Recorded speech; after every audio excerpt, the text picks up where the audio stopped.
homens. E nós podemos aprender que várias teorias são levantadas em relação aos filhos de Deus, aos filhos dos homens. Eu levei o assunto à pastora Dani, como eu falei para vocês, quando eu tiver dúvidas, eu vou a ela. E ela me pediu um tempinho para ela voltar a estudar e trazer a versão do Bola. Vocês vejam que o negócio é sério. Não é assim tão fácil falar de algumas teorias, né? Então, dali vem os homens das cavernas, vem gigantes na terra. Vocês vão ler tudo isso no capítulo 6. E aí começa a perversidade do homem. E Deus até se arrepende de ter feito o homem. Quando ele procura na terra um justo, ele só encontra Noé. Noé é o único escolhido para perpetuar a raça humana. E por causa de um homem justo, Deus mudou a história da humanidade. Certo? E hoje, o que vocês acham que Deus fará em nossos dias se ele encontrar um justo? Deus também muda a história da humanidade. É porque, na verdade, né, tá difícil de encontrar justos na Terra. Mas quando Deus encontra, ele muda as situações, ele muda a história, não é? E isso é muito importante. Uma coisa muito legal da gente ler é que você vai ver no capítulo 6, todinho, pode procurar o capítulo 6 inteirinho, você não encontra Noé chamando ninguém para entrar na arca. Eu já ouvi muitos pastores dizerem isso, que Noé saía lá pelas redondezas e ficava, ei, eu vou construir uma arca, venham para a arca. Gente, isso não existe. Porque se Deus procurou justos na terra e não tinha, Noé era o único justo. Então, como ele ia ficar chamando as pessoas para entrarem na arca? Isso não existiu, tá bom? Na Bíblia, a gente não acha esse verso, esse texto. O capítulo 7, ele é bem claro. Noé entrou na arca com a sua família e com os casais de animais que Deus enviou até ele. Lá no verso 7, capítulo 7, versos 7 a 9, diz assim, olha, deixa eu achar aqui o verso 7, está aqui. Noé, seus filhos, sua mulher e as mulheres de seus filhos entraram na arca por causa das águas do dilúvio. Casais de animais grandes, puros e impuros, de aves e de todos os animais pequenos que se movem rente ao chão, vieram até Noé e entraram na arca como Deus tinha ordenado a Noé. Então, gente, não tem esse negócio de Noé sair desesperado, buscando os animais. Ele ia ficar muito cansado e não havia tempo hábil. Então, o que Deus fez? De 2 em 2, os animais foram chegando até Noé. Até tem um filme, né? Que passa, né? Um filme bem engraçado, parece que Deus não está morto, não sei, que fala sobre isso. Que os animais vinham até aquele homem. E é verdade, isso aconteceu mesmo biblicamente.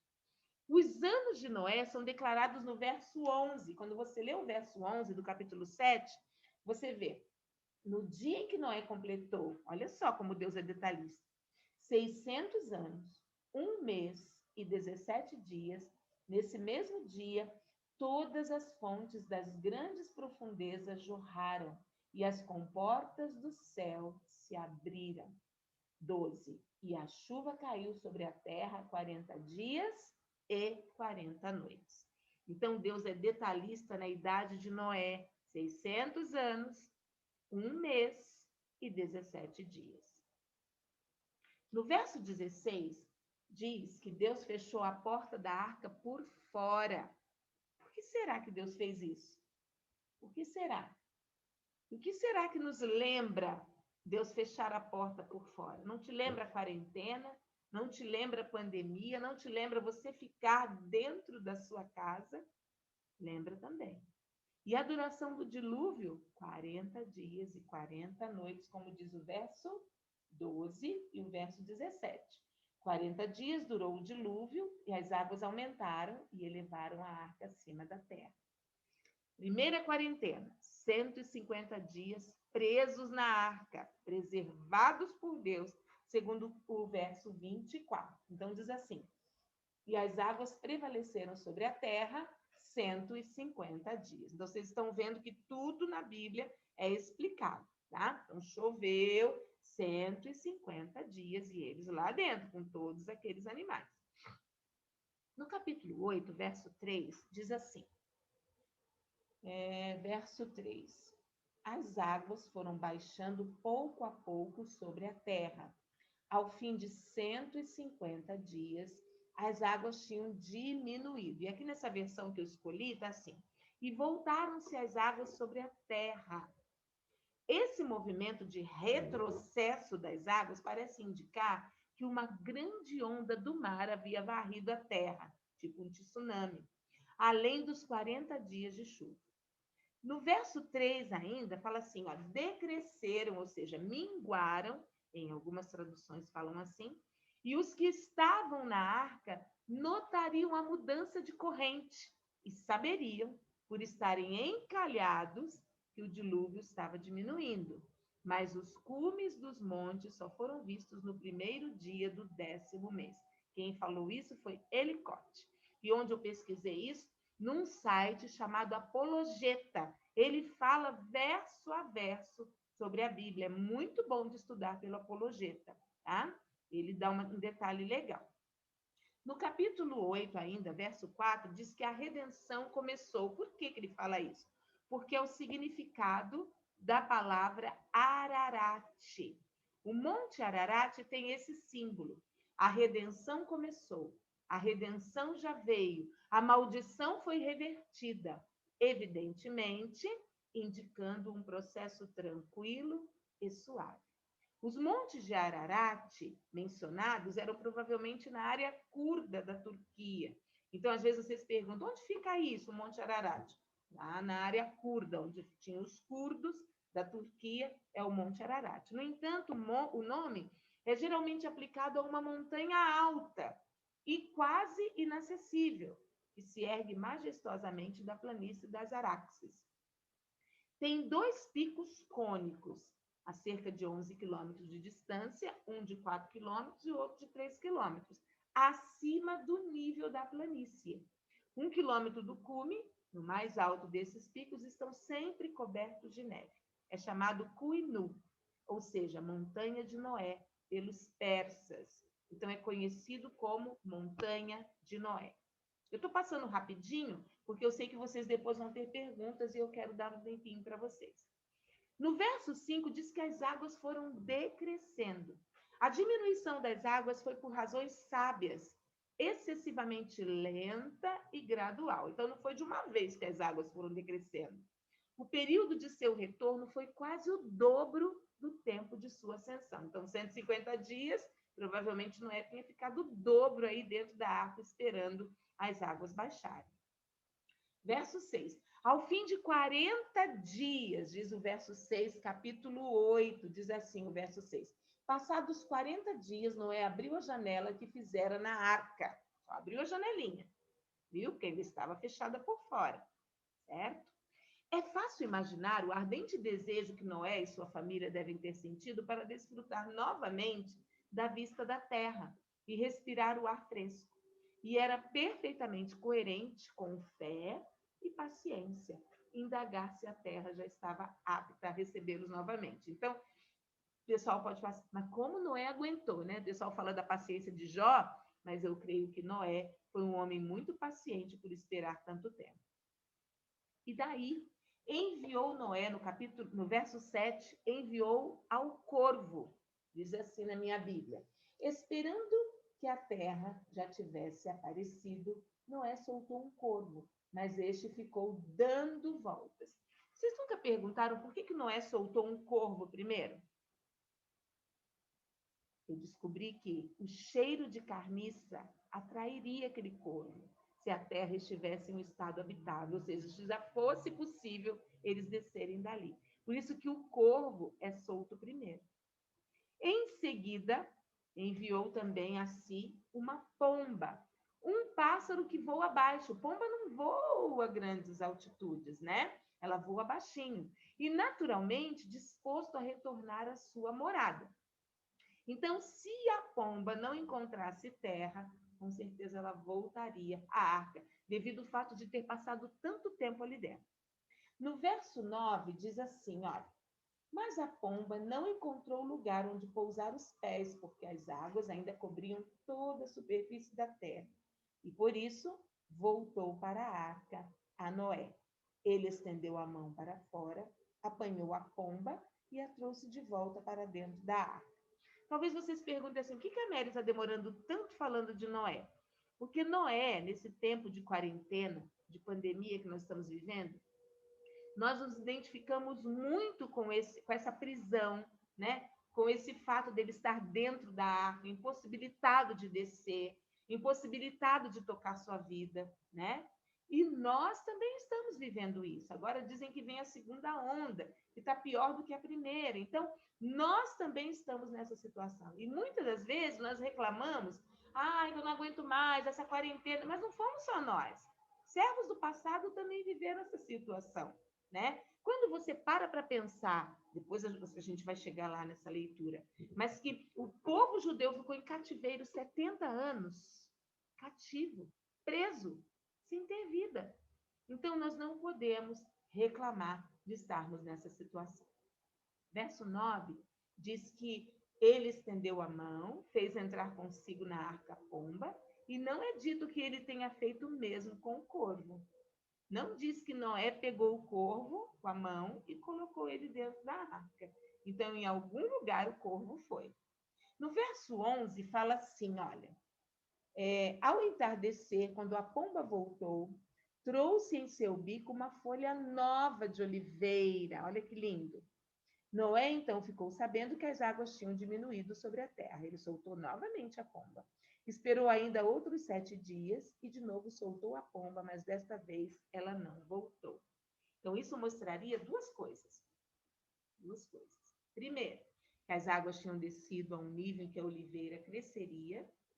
E dois, que a vida tinha ressurgido sobre a terra. O evento foi universalmente aceito como símbolo de reconciliação e de paz. Ela não encontra nenhum equivalente na história babilônica. A oliveira era a árvore mais familiar para o habitante da Palestina. Então, não foi à toa que a pomba trouxe no bico uma folhinha de oliveira. Tá bom? Deus estava nesse negócio, por isso que tudo combinava com aquilo que Deus queria que fosse feito. Outros 7 dias. Isso é uma forte possibilidade de que Noé observou o sábado durante sua permanência na arca. Ele demorou a soltar a pomba. Como todo bom judeu, ele teve o seu shabat de descanso. E enviou a pomba, a qual não voltou jamais a ele. Com esses resultados, percebemos uma sabedoria e uma prudência muito superiores à capacidade instintiva do animal. Discernimos a ação de Deus guiando todos os movimentos desse pássaro para a orientação de Noé e reavivando as esperanças da sua casa. Está até sorrindo esse Noé que eu arrumei aqui. No verso 13, fala que Noé tirou a cobertura da arca, provavelmente apenas o suficiente para uma visão da terra ao redor. No entanto, por cerca de 2 meses, ele não saiu da arca até receber a permissão expressa de Deus. Devemos observar a condução da providência divina para nos orientar em cada passo do caminho da vida. Isso é muito importante para nós. A arca ela é exemplo de redenção. Quando você passa por esse momento de redenção, quando você está na sua casa, preste atenção nisso, isso é muito importante. Significa que Deus vai cuidar de todas as coisas. Deus não vai permitir que nada te falte. Então, você não pode dar um passo sem a direção do Senhor. Noé aprendeu isso, a ficar ali. Principalmente porque a arca tinha sido trancada por fora. Vocês acham que foi fácil para ele ficar esse tempão todo com aquela bicharada, aquele fedor, aquilo tudo, aquele bicho falando na cabeça dele, um urrava, o outro gemia, né? Com certeza eles procriaram, né? A gente vai falar nisso mais para frente. E Noé foi obediente ao Senhor. Ele observou toda a condução da providência divina. E nós também, na nossa vida, nós temos que observar. Deus é para andar? É para aceitar aquele trabalho? Aquele trabalho não vai ser a minha perdição? Senhor, esse homem, esta mulher que está querendo se aproximar de mim, vai ser bênção para a minha vida? É isso que o Senhor tem para mim? Em tudo. Em tudo nós precisamos entender a condução que Deus está fazendo para a nossa vida. Ele usa várias pessoas. Ele usa pastores. Ele usa uma leitura bíblica como essa para nos fazer parar e descansar. Às vezes parece que tudo está mal, parece que tudo vai de mal a pior, parece que você está perdendo coisas na sua vida, mas na verdade o Senhor está te preservando lá para frente. Então, aguenta um pouquinho. Tem uma música que eu gosto muito que fala assim: espera só mais um pouquinho, espera só mais um pouquinho. Se a bênção está demorando, espera só mais um pouquinho. E é verdade, nós temos que esperar mais um pouquinho. No verso 14 do capítulo 8 ainda, diz assim: no 27º dia do segundo mês, a terra estava completamente seca. Então, no mês segundo, aos 27 dias do mês. Daqui se deduz que Noé permaneceu na arca um ano solar completo, ou seja, a mesma quantidade de dias nosso, que nosso calendário é solar, não é lunar, tá? Ou seja, 365 dias. Pois entrou na arca aos 17 dias do segundo mês, no ano 600 da sua vida. Nós lemos isso em Gênesis 7, 11 e 13. E nela permaneceu até o dia 27 do segundo mês, no ano 601 da sua vida, como vemos acima. Então, vocês vejam que tudo isso demorou um ano, né? Isso lembra muito quarentena e pandemia que nós estamos vivendo nesse tempo. E eu tive essa visão de Deus aqui, ó, de mostrar que a arca não foi, gente, um conto da carochinha. A arca de Noé foi encontrada, olha só. Arqueólogos encontraram pedaço da arca de Noé nesses dias. Então, não é história da carochinha. Ela realmente existiu. Amém? Versos 15, Noé manifesta sua obediência na medida em que não deixaria a arca sem um mandamento expresso de Deus, assim como não entrou sem o mesmo. A arca é uma figura da igreja, na qual nada deve ser feito fora da palavra de Deus. Então, o que é para fazer, Senhor? Mesma coisa. Ele é uma figura da igreja, a igreja que age dentro da palavra de Deus. Por isso que esse estudo da palavra é tão importante. Por isso que nós precisamos manter firme esse propósito de aprender a palavra de Deus, uns com os outros. E hoje eu estou aqui, gente, passando o que eu sei para vocês também passarem para outros depois aquilo que vocês aprenderam. Isso é muito importante. Verso 17. Vou esperar aqui, subir. Diz assim na minha Bíblia: faça que saiam também, aliás, vamos ler o 15. Então disse Deus a Noé: saia da arca, você e sua mulher, seus filhos e as mulheres de seus filhos. Faça que saiam também todos os animais que estão com você, as aves, os grandes animais, os pequenos que se movem rente ao chão. Faça-os sair para que se espalhem pela terra, sejam férteis e se multipliquem. Com essas palavras, o Senhor animava o espírito de Noé e inspirava Noé a ter confiança que a sua semente, né, havia sido preservada e uma semente de cada espécie também havia sido preservada na arca. E isso aumentaria, né, aquela descendência, toda aquela bicharada, até encher toda a terra. Então, em suma, a renovação da terra é prometida a Noé, para que saiba que o próprio mundo estava abrigado na arca e que a solidão e devastação diante da qual seu coração poderia desfalecer não seriam perpétuas. Então, no verso 18, nós vemos que Noé saiu da arca, foi obediente à voz de Deus, e no verso 19, segundo as suas famílias, alguns estudiosos defendem que os animais procriaram na arca, foi o que eu falei anteriormente. Então, o verso 19 diz: e com todos os grandes animais, os pequenos que se movem rente ao chão e todas as aves. Tudo que se move sobre a terra saiu da arca, uma espécie após outra. Vejam bem que rapidamente eles deveriam se multiplicar, tá?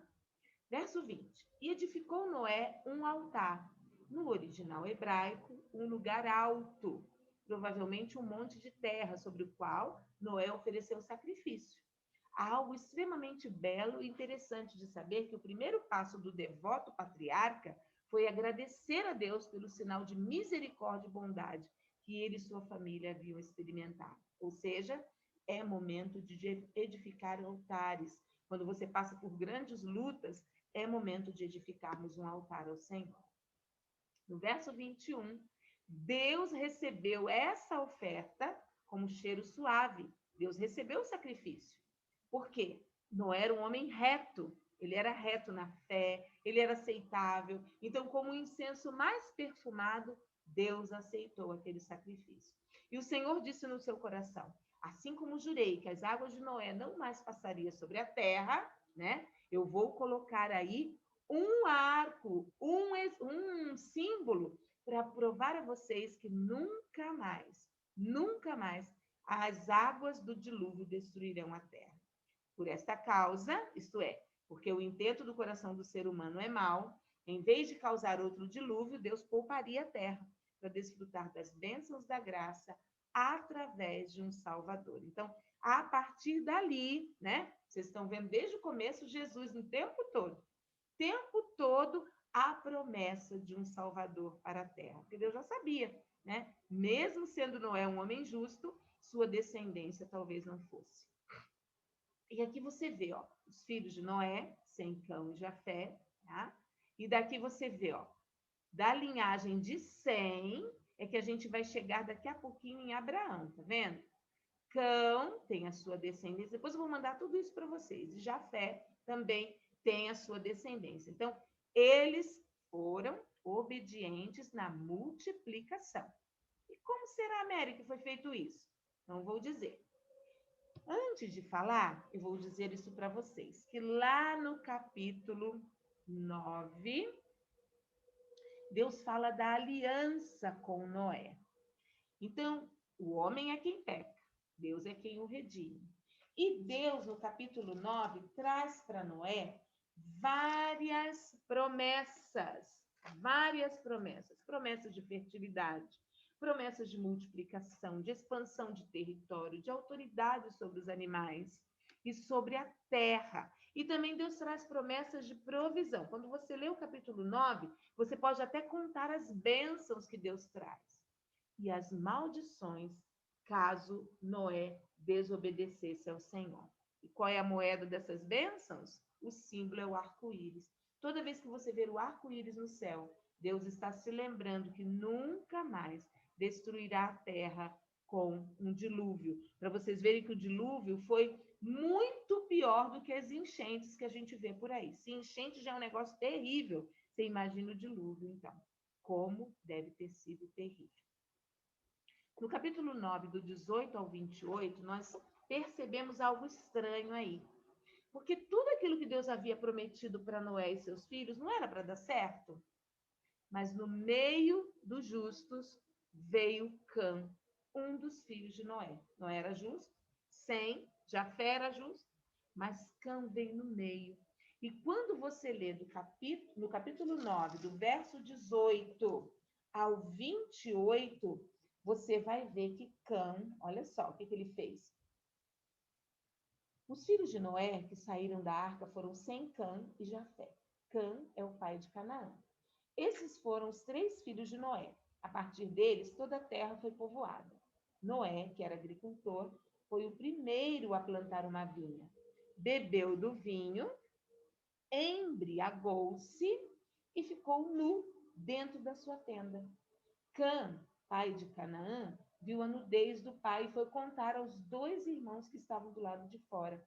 Mas Sem e Jafé pegaram a capa, levantaram-na sobre os ombros e, andando de costas para não verem a nudez do pai, cobriram-no. Quando Noé acordou do efeito do vinho e descobriu que seu filho caçula lhe havia feito, disse: Maldito seja Canaã, escravo de escravos. Olha a escravidão já começando aí. A escravidão não começou com os negros, começou com a maldição que Noé lançou sobre Cã. Olha isso. Nós temos 10 minutinhos para terminar. Acho que vai dar tempo da gente falar sobre esse capítulo 9 e o 10. Disse ainda, verso 26 do capítulo 9: Bendito seja o Senhor, o Deus de Sem, e seja Canaã seu escravo. Isso aconteceu de verdade. Amplie Deus o território de Jafé, habite ele as tendas de Sem, e seja Canaã seu escravo. Depois do dilúvio, Noé viveu 350 anos, viveu ao todo 950 anos e morreu. Por que será, vocês devem me perguntar, por que será que Deus ficou tão bravo com Cã? E Noé também? Porque a intenção do coração de Cã era de zombar do seu pai. Sabe aquele filho que fala, papai tá nu, aqui vem cá, vem ver o pai nu, vem ver. Aquilo não agradou nem a Noé, muito menos ao Senhor. Por isso ele foi, naquele tempo era assim, viu, gente? Vocês vão ver Deus erguendo a mão e fazendo justiça muito rapidamente, matando, realmente fulminando aqueles que desobedeciam às suas ordens. Hoje, nós estamos no tempo da graça. Nós estamos no tempo da graça. E tem muita gente fazendo gracinha com Deus porque está no tempo da graça. E olha, esta é a descendência de Sem, Cã e Jafé, filhos de Noé, que nasceram após o dilúvio. Lá no capítulo 10, verso 1, nós vemos que a terra já começou a ser povoada. E muito, porque Deus era com aquele povo. Ok? Então, eu vou interromper aqui o compartilhamento e quero... Peraí, quanto tempo nós temos? Nós temos 8 minutinhos ainda. Acho que vai dar para a gente falar. Antes de eu terminar e ouvir vocês, que na próxima vez, quando a gente voltar, quero ouvir só vocês. Eu tenho procurado deixar sempre um voar para vocês. Dentro dos capítulos que nós lemos, eu deixo um voar. Por que eu gosto de fazer isso? Porque muita gente tem dúvida em relação ao voar. Voar, você não precisa fazer do capítulo todo. Eu estou fazendo do capítulo todo porque Deus me pediu para fazer. Mas você pode fazer apenas de um versículo que saltou dos teus olhos. Algo que você falou, nossa, eu não tinha prestado atenção nisso. Então é hora de você mergulhar naquele versículo. Vai lá, coloca assim no Google, entendendo, aí você põe Gênesis, vamos supor, capítulo 6, verso 2. Vamos supor que esse seja o versículo que tenha saltado aos teus olhos. O Google vai te dar um monte de estudo daquele versículo. E daí você vai entender o contexto. Apologeta também dá, viu? Apologeta é maravilhosa também. Você pode colocar apologeta, estudo de versículo a versículo, e você vai conseguir também entender um pouquinho. Então, vou de novo compartilhar a tela, e eu quero deixar com vocês o voar que eu deixei para vocês hoje. Depois a gente vai encerrar. Quando voltar, quero ouvir vocês e as dúvidas. Então, eu escolhi, nós já estudamos, Gênesis 8. E o título desse voar de hoje, que eu coloquei um título nele, diz assim, Maldição Revertida. Então, o voar, ele é isso aqui, ó. V de versículo, O de observação, A de aplicação e R de reflexão. Quero ver se eu consigo fazer um negócio aqui para vocês. Ah, não precisa não, vocês vão entender. Então, os versículos que eu escolhi falar de Gênesis 8 é o capítulo todo, do 1 ao 22. O O é de observação, que nós já estudamos sobre o Monte Ararat. Eu falei lá que a redenção começou, a redenção já veio, a maldição foi revertida. E eu coloquei também no verso 20 uma observação. Na verdade, eu observei 2 versículos mais a fundo, que Noé edifica um altar ao Senhor. O A é de aplicação. Então, a aplicação que eu fiz para a minha vida foi: como reagirei ao final da quarentena e da pandemia? Como Noé, que edificou um altar ao Senhor, ou com reclamações, pesares e murmurações? Então, como vou reagir ao final da quarentena e da pandemia? Eu vou erguer um altar de adoração, de gratidão, ou eu vou reclamar que eu perdi emprego, que meu marido está desempregado, que as coisas ficaram ruins? Isso é o que eu vou aplicar na minha vida nesse versículo, nesse capítulo 8. Eu aprendo que Noé teve gratidão em seu coração, apesar das perdas. Ou vocês acham que ele não teve perdas? Ou vocês acham que eles não tinham amigos? Não tinham uma parentela? mas apenas aqueles mais íntimos dele é que sobreviveram ao dilúvio. Então, o R de reflexão me faz orar a Deus em nome de Jesus, para que ele me ensine a adorá-lo em qualquer situação, seja boa ou não. O fato de eu agir com gratidão no meu coração faz com que eu cresça em toda a circunstância adversa da minha vida. Então, eu deixo com vocês esse voar, depois eu vou passar para vocês. Podem ficar tranquilos, vocês vão receber tudo. Vocês vão receber o PPT com vocês, para vocês estudarem mais a fundo. Talvez vocês não tenham percebido algumas coisas que estão lá no PPT, isso é bom, porque aí a gente pode trocar muitas coisas, pode perguntar muitas coisas, tá bom? Então, eu pensei da gente fazer assim, eu encerro esse período e a gente volta rapidinho. Pode ser? Vamos fazer isso? Porque a gente se prontificou aí até 10 horas, e agora são 21 horas e 37, então ainda tem 20 minutos com vocês, que dá para tirar todas as dúvidas, tá bom? Vamos fazer assim? Aí vocês podem fazer as perguntas. O que eu não souber, vou para os universitários que sabem, tá? Então, até daqui a pouquinho. Vou encerrar e a gente já volta.